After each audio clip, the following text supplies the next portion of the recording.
feel like I'm just jumping out from behind the computer to start these videos today, but that's alright. So today we're just doing a quick video on how to mark large circles on quilts, and I did not grab the stuff I need to do this video, so we're going to do a quick cut and you'll see me back. You won't even know I was gone, maybe.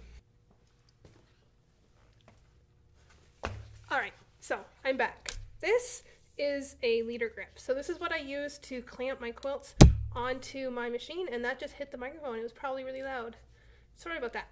Anyways, so what I did is I took a really sharp pointy thing that's used for sewing that I can't remember the name of. Well, that's good videoing, right? So anyways, really sharp pointy thing, and I just poked a hole through the end of this.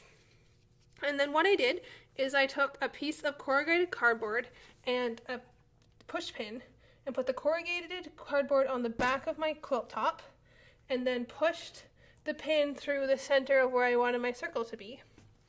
And then I took a piece of tape and marked on here. I just put a tape around it to mark the spot how big I wanted the circle to be, and I just held my marking pin on that tape and spun it around like a compass to mark a really large circle.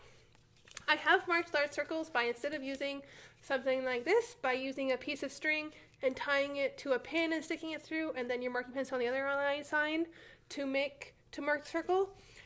And that works well too. However, the problem that I always find with that particular method is that I end up not having the string pulled tight enough, or it's tied too far up on my pin. If my pin tips, it makes the circle bigger or smaller.